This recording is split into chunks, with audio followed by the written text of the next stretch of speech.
Dertap hoş geldiniz. Ben Tugay Kaban. Ben Enes Malik Bayraktar. Bu yayınımızda dünyanın ilk filmini konuşacağız. Aslında ilk filmleri de denebilir. Hadi başlayalım. Hadi bakalım. Enes, dünyanın ilk filmi hangisidir? Yani dünyanın... Sana milyoner olmak, kim milyoner, ismi şimdi milyoner de eskiden kim 500 milyon ister miydi? Neydi? Öyle bir şey. Milyoner olmak ister. Milyoner olmak ister. Onun son sorusunu soruyorum sana. Milyoner olacaksın bu soruyu bilirsen. Tamam. Dünyanın ilk filmi hangisidir? A. Ya şıkları boş ver. Bu soru. Yani yazılı. Trenin gara girişi. Dının yanlış cevap. Evet. Nasıl olur? Herkes Lumière kardeşlerin Trenin Gara Girişi filmini dünyanın ilk çekilmiş filmi zannediyor. Bu yanlışı burada sevgili izleyicilerimizle beraber düzelteceğiz. Neymiş? Hemen böyle sırayla madde yaptım ben biraz. Bu arada Lumière kardeşlerin menşei kim? Ney? Fransız. Menşei derken? Yani kıtası. Fransa. Fransa. Avrupa. Tamam. Evet. Lumière kardeşlerin 1895 tarihli Trenin Gara Girişi isimli çalışması olarak bilinen film aslında dünyanın ilk filmi değildir. En eskisi bak 1888'de. Kaç sene evvel yani? Takribi 7 sene. Evet, yaklaşık. Louis Le Prince'in 12 kareden oluşan Rodey bahçe sahnesi. Bunu da yani şimdi arkamızda oynayacak izleyicilerimiz görecekler. Rodey bahçe sahnesi çalışmasıdır. Zaten bunlar çok kısa şeyler. Tabii, kısa. 12 kare yani düşünsene 12 FPS'ten oluşan bir görüntü. Zaten bu hani bugünkü gibi bir film negatif falan yok. Tabii. Arka arkaya görüntülerin hızlı dönmesi. Fotoğrafların hızlı dönmesiyle alakalı bir şey bu. Fakat netice itibariyle bu bir film. Çünkü zaten filmin amacı nedir yani? Film dediğimiz şey film makarası olması anlamında değil. Tabii. Ona bakarsak bugün işte dijital çektiğimiz şeyler de film oluyor. Oradan maksat yani bir artık anlatıma geçmesi, fotoğrafların anlatıma geçmesi. Ya senin notlarında mesela gündüz kuşağında konuşurken biz kendi aramızda gündüz konuşurken orada bir sual ediyorsun. Oraya tabii geleceğiz. Gelince konuşalım. Neyse Tamam. devam edelim. Prens'in filmi daha çok film gibidir. Bence de. Bak Evet. burada çok önemli bir şey söylüyorum. 1888'de çekilen Prens'in filmi yani 12 kareden oluşan evet Rodey bahçe sahnesi bence 1895'teki tren sahnesinden çok daha film gibi. Çünkü ilginç bir şekilde oyunculuk var. Zaten bu Prens'in ben hayatını araştırırken şunu keşfettim. Bu adam aslında bir tane mesela var. Bir şeyin üzerinden Leeds Köprüsü müydü? Evet. Leeds Köprüsü'nde trafik diye bir çekimi de var. Orada belki şey değil. Orada biraz daha hani insanlar, etraf falan görünüyor ama diğer mesela köşeyi dönen adam hepsi oyunculuk taşıyormuş gibi. Anladın mı? Akordeon çalan. Akordeon çalan mesela onların hepsi direkt olarak bence Prens'in yönlendirilmesiyle yapılan şeyler. Yani bir sanat bakışı var orada. Yani ilk düşünsene hareket ve seni çekiyorum yani sen bir şeyler yap. Düşünsene. Hani şey var ya resim sanatında işte akımlar var. İşte sürrealizm, romantizm akımlar falan. Bu da aslında bu video sanatının, görsel yani hareketli sinema sanatının ilk nüveleri aslında bu. Video sanatı değil. Video sanatı Video saçma sanatı oluyor değil olmuyor. mi? Video sanatı sonradan gelişen bir şey. Evet. Bu video değil. Sinema. Bu film. Evet. Sinema diyelim o zaman. Sinema da diyemeyiz de İlk işte sonradan sinemalaşıyor. nüveleri yani film sonuçta. diyoruz işte. Tamam film. İlk film örnekleri evet dediğin gibi bir sanat Şimdi burada bakış. şuradan bahsetmek istiyorum ben bak. Düşünsene önceden böyle bir şey yok. Sana biri diyor ki şu merceğin yani şuraya doğru, şu kutuya doğru oyna. Bir şey yap, şunu yap. Evet. Çok garip bir şey bu. Çok garip. Şu normal bir şey değil yani. Yani bugünkü... Müthiş de bir şey anladın mı? Şimdi biz tabii alıştık artık buna. Biz şu anda mesela video kaydediyoruz. Ama o zaman gerçekten onu düşünmek çok müthiş bir şey gibi görünüyor yani. 1800'lere gitme.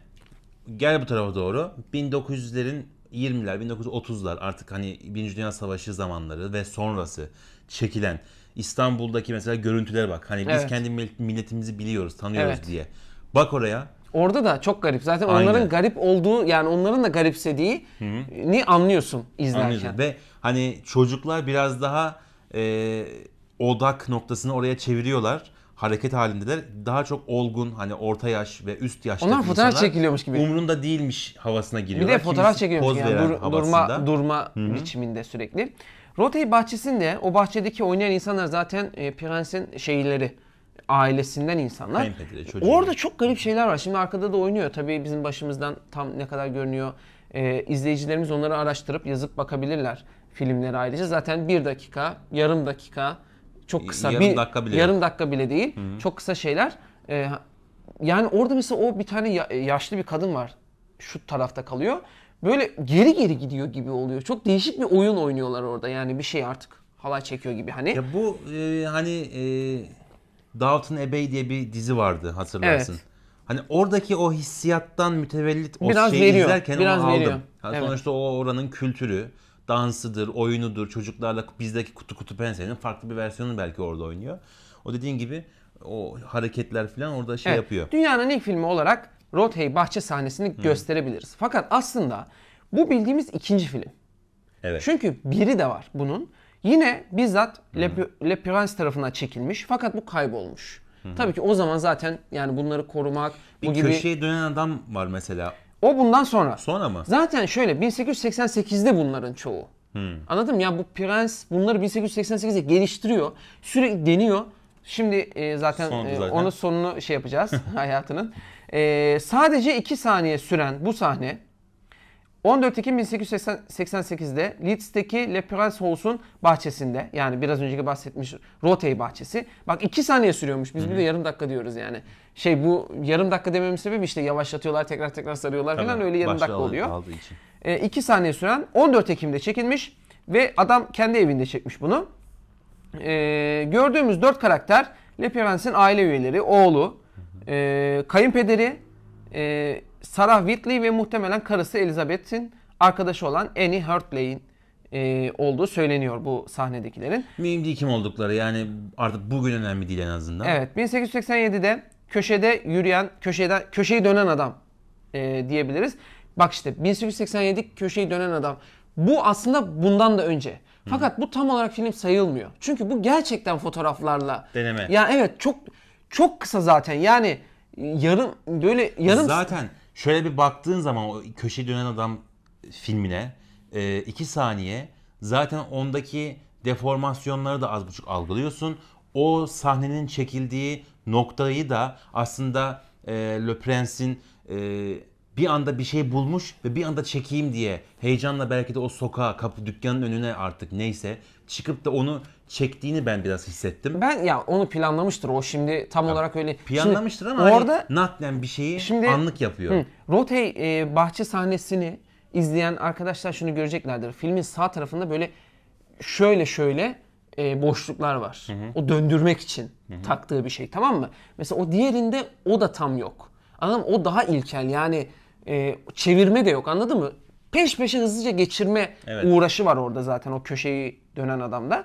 Ama 1888'de biraz daha o 2 saniyelik o oyun sahnesi daha film gibi ve ilk film olarak kabul edilmeli bence. Çünkü Lumière kardeşlerinki kabul ediliyor. Onu neden olduğunu birazdan açıklayacağız. Kapital işlerin işin içine girmesinden dolayı ilk film olarak görünüyor. Le Prince kamerasını mükemmelleştirmeye devam etti. Bu ikisi yani ne yapmaya? Kamerasını yani mükemmelleştirmeyi, onu daha iyi bir makine haline getirmeyi. Kelimelerimizi lütfen düzgün seçip düzgün söyleyelim. Ve aynı zamanda kullandığı projeksiyon sisteminin patentini almanın eşiğine geldi. Evet.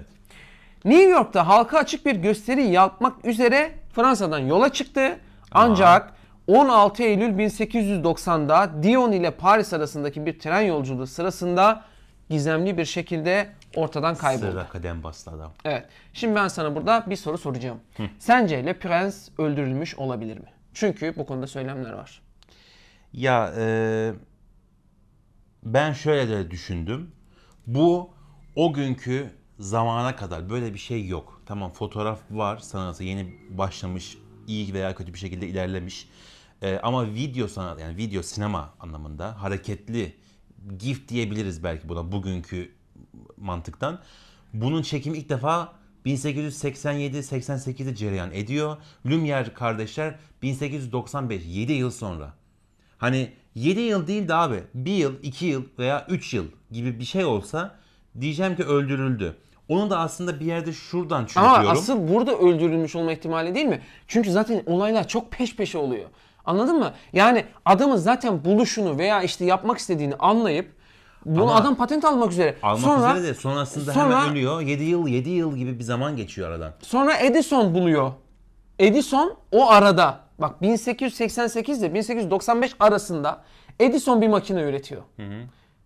Ve bu da New York'a gitmek için artık yani şimdi bu böyle hadi ben gidiyorum diye gitmemiştir, anladın mı? Bir bağlantı, mektuplaşmalar, yazışmalar, bu yayılıyor. İnsanlar hareketli bir şey olduğunu düşün, yani ilk şeyler düşünse bu çok heyecan verici bir şey. Ben burada öldürmüş olabileceğini düşünüyorum. Yani öldürülmüş olabileceğini düşünüyorum. Şuradan düşünüyorum. Düşünmüyorum. Neden düşünmüyorum? Düşünmüyorum şundan. 7 yıl olması hasebiyle. Öldürülmüş olmasını düşünüyorum. 7 yıl ama şimdi bugünkü 7 yıl ile o günkü 7 yıl arasında fark olduğunu da düşünüyorum bir yerde. Elbette. Bugün mesela 7 yıl geçtiğinde böyle uzun bir zaman ve unutma şeyimiz, görsel eğitimimiz hızlı geliştiği için unutma çok mümkün ama o günkü şartlarda insanların yaşam tarzı daha yavaş olduğu için belki bir şeyleri unutmak, bir şeylerin yasını tutmak Tamam, yavaş ilerliyordur. Ben bu dediğinden şunu anladım. Öldürme ihtimali daha yüksek. Yani iki yönlü de düşündüm ben bunu. Kendi kendimi çürüttüm aslında. İkisi de olabilir. Bu konuda ben biraz Peki baştan beri yaptığın o yani. şeyi, hatayı sana yapmak istiyorum sürekli. Video ile film arasındaki farkı tanımlayabilir misin? Ben şimdi kendince tanımlayabilir misin? İzlerken bu tarz yani filmleri, ilk filmler, sonrasında çıkan filmler vesaire. Mesela Charles Chaplin var, işte Keaton var. Ondan sonra bunlar var. Mesela bunlara bakınca film dediğimiz şey az önce senin söylediğin gibi neyin bahçesiydi? Rotey bahçesi. Mesela Rotey bahçesi bir sanki sinema filminin bir sekansıymış hissiyatını veriyor. Gibi. Ama bunun gibi çekilmiş bir sürü böyle video sinema, yani video diyorum abi, bu film değil çünkü. Ama Rotey'in bahçesi bir film diyebiliyorum buna. Çünkü bir sanatsal bir bakış perspektifi var orada. Anladım. Yani mesela Lumière kardeşlerin trenin gara girişi bir film gibi hissetmiyorum. Çünkü naklen bir şeyi çekmiş. Ama bence bunu biraz düşünmen gerekiyor. Neden? Zamana göre de düşünmen lazım. Şimdi video dediğin şey, ama video dediği şey bunun gibi bir şey. Düşünemem ben bunu. Çünkü ben bugünden geçmişe tamam zamana göre düşüneceksin işte. Video dediğin şey. Ama öyle yaparsan dediğin doğru. O zaman da bakarsan o günkü şartlarda film diye bir şey yok ortada. Film ne ki? Tiyatro diye bir şey var.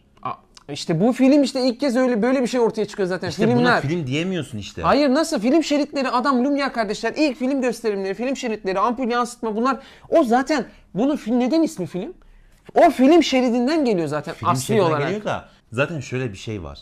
Yani Lumière kardeşlerin çektiği film o günkü şartlarda film negatifi diyorsun, ışık diyorsun falan filan. Bugün diyorsun. sen ona GIF de diyebilirsin. Şimdi hayır, bak bir dakika. Ama onlar da film, yani film diye bir şey mi ortaya koymuşlar? Bir akım mı var böyle? Akım diye değil. Bak bu film olarak çıkıyor. Film diye zaten lanse ediliyor. Yeni teknoloji film. Evet. Öyle mi? Aynen böyle. Şimdi tabii şöyle bir şey. Bunu burada bitiremeyiz. Şöyle bağlayayım ben konuyu. O zaman video ve film arasındaki farkları anlatan kitaplar var. Bunları okumalıyız. Bu ayrımı şu anda zaten Türkçe'de, yani belki İngilizler, Fransızlar, ne bileyim Amerikalılar, Hintliler, Çinliler, Japonlar belki farklı şekillerde kullanıyorlardır ama bizde zaten her şey birbirine karışmış durumda. En azından bizim için öyle diyeyim yani. O yüzden hani bunu şöyle böyle bağlayalım. Okunur, bakılır, ayırt edilir. Yazarken belki ayırt edilir. Belki konuşurken dil sürçer. Ona da video dersin. O zaman ben şöyle değerlendirebilir miyim? Tek cümleyle. Evet. Film başka şey, sinema başka şey. Yok. Videoyu da geçtim hani. Ben filmle sinema aynı şey. O zaman video, film ve sinema farklı şeyler mi üçü de? Film, video, sinema hayır. Filmle sinema aynı şey. Bu ikisi ve video ayrı şeyler. Peki. Yorumlarınızı yapın lütfen. Leeds Köprüsü'nde trafik yine 1888'de ve akordeon çalan adam yine 1888'de. Bak Le Prince durmamış yani. O kısıtlı şeyine rağmen, anladın mı? Evet. Adam bunları denemiş, çok iyi. Şimdi Lumière kardeşlere geliyoruz. Herkesin bildiği. Evet. Lumière kardeşler malum şöyle biliniyor. Dünyanın ilk filmini çeken insanlar. O da nedir? Trenin gara girişi. Şimdi burada şöyle bir fark var.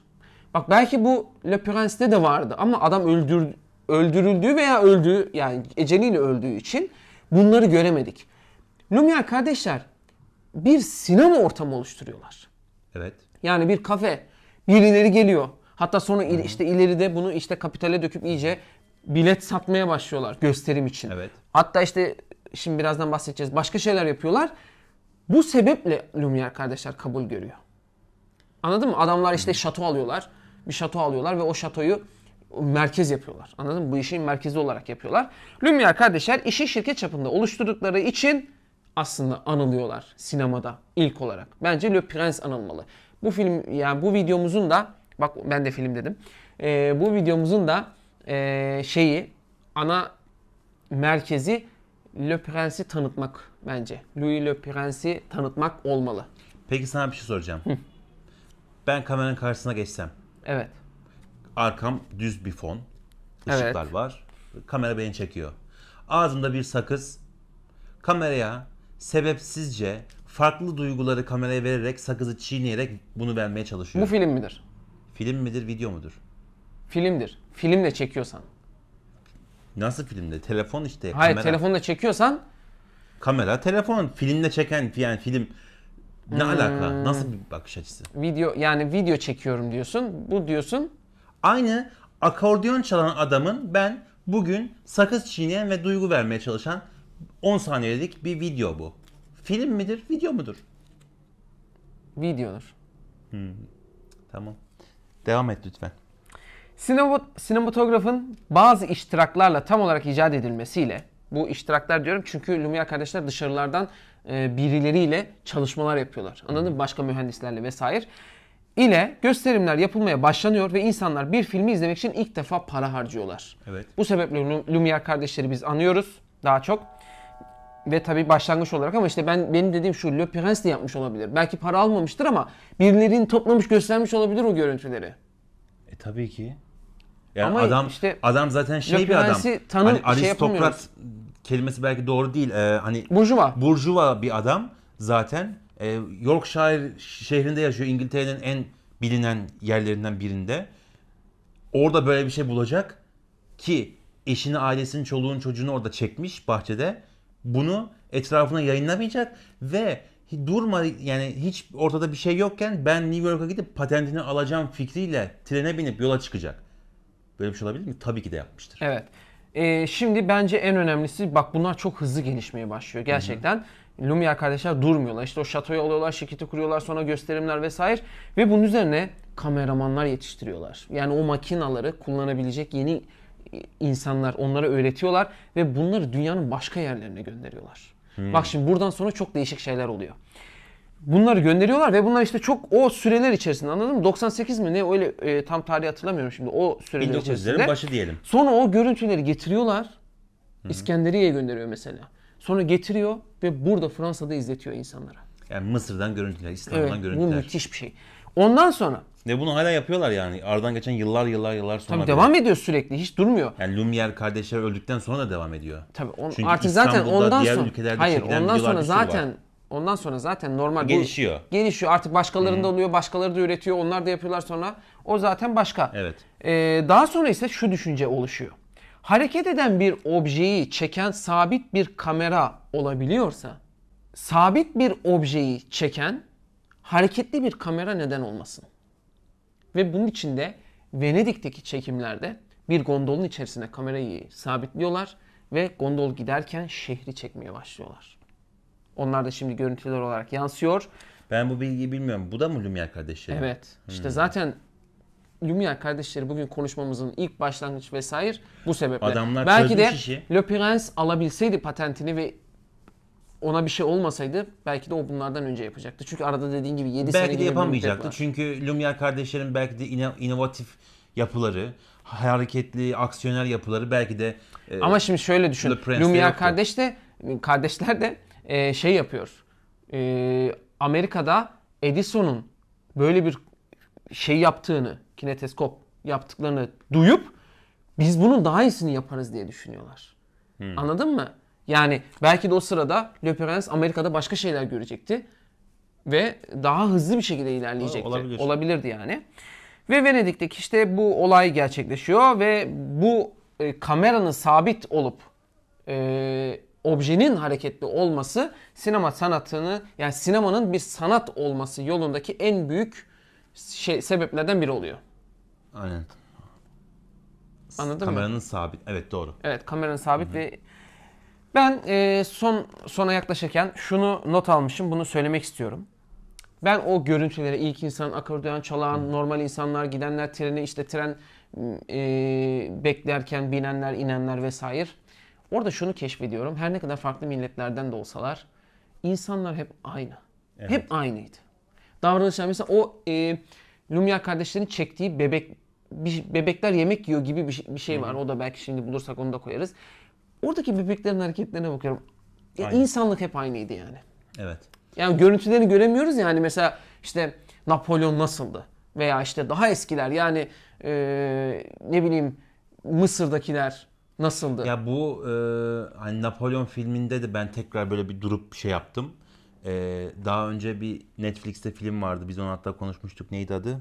Meşhur oldu hatta. Ryan'ı kurtarmak değil de Batı cephesinde yeni bir şey yok. Evet, Batı cephesinde. Batı cephesinde yeni bir şey yok filmini izlerken de ben şunu fark ettim ki gerçekten ama gerçekten bugün aynı şeyler yaşansa yine aynı şeyler yaşanacak. Yani 100 yıl geçmiş olması hiçbir şey ifade etmiyor, hiçbir şey fark ettirmiyor. Yani tamam, aynı şey bir nükleer bomba düştüğü zaman belki olmaz ama çünkü onda bir yandan yok oluyorsun. Diğer türlü hani göz göze, göğüs göğüse çarpışan bir savaş ortamında yine aynıları yaşanacaktır demek gerekiyor. Ben burada birkaç tane not var. Notum ilkler olarak birkaç bilgi vereyim ben de. Bunları sonradan açacağız ileriye dönük. Bunları da analiz etmeyi Daha düşünüyoruz. çok aşağı doğru uzuyor tabii yıllar bazında ne olduğu, Başlangıçtan söyle. ulusal anlamda da şeyler var. Şimdi ilk filmin 1895'te diyor, Lumière kardeşlerden bahsediyor ama daha öncesinden bahsettik zaten. Evet. İlk renkli film 1902'de yapılıyor. Sonrasında ilk sesli filmde The Jazz Singer isimli bir film olarak aradan o da yaklaşık 100 yıl geçmiş üzerinden. Bunu da böyle söyleyelim ve 1895 ile 1927 yıllar arasında ilk filmi Lumière kardeşler çekiyor. Ardından ikinci film aynı yıl çektikleri Duvarın Yıkılışı filmini de tersten gösterime sunmalarıyla ilk özel efekt kullanılan film Onu da olarak gösterebiliriz. kayıtlara geçmiş bir şey, Duvarın Yıkılışı. İlk komedi filmi yine Lumière kardeşlerin çektiği Islanan Bahçıvan. O da zaten oynayanlar da kendi amcası veya eniştesi, öyle bir şey. O da meşhur bir İlk komedyen olarak onu da canlandıran geçiyor. 1902'de Ay'a Yolculuk adlı film hem ilk senaryolu hem de bilim kurgu ilk filmi olarak nitelendiriliyor. Yani ilk filmin de, ilk senaryolu filmin de bir bilim kurgu olması çok manidar. Evet. Zaten hoş, farklı yani ki o zamanlar zaten yani insanların... sinemayla bir şey bulmuşsun ve ilk senaryo yazıyorsun ve ilk yaptığında bilim kurgu, hani garip şeyler, insanlar oynamıyor. Anladın mı? Çok garip gerçekten. Yine insanlar aynı oynamıyor dedim yani. İnsanlar üzerinden değil, daha çok. Hani ay düşünmüşsün. Anladın mı? Ay'a gitmek. Ay'a yolculuğu düşünmüşsün. Jules Verne yani hikayeleri. Tabii ki. Ama yani hep hani zihin şeyi, yani Sherlock. kırmızı ve siyahı da düşünebilirdi. Öyle düşün. Doğru. Yine 1902 yılında çekilen, aynı yıl çekilen İngiliz mucit Edward Raymond Turner tarafından çekilen Papağan Japon balığı ve ay çiçekleriyle oynayan çocukların bulunduğu görüntüler dünyanın ilk renkli sinema filmi olarak kayıtlara geçiyor. Tamam, bence burada diyerekten tabii Charles Chaplin'le beraber devam ediyor bu serüven, sinema serüveni diyelim. Video ve sinema film üçlemesini tekrardan ortaya koyaraktan sonlandıralım. Bence ne düşünüyorsunuz? Yorumları siz de gelsin ki yazabilirsiniz. Bir ortam oluşsun. Ben çünkü kafam gerçekten bu konuda karışık. Bak, millet olarak karışık. tutuldu yani o derece diyeyim. Bizi izlediğiniz için teşekkür ederiz. Kendinize iyi bakın efendim. Hoşça kalın. Hoşça kalın.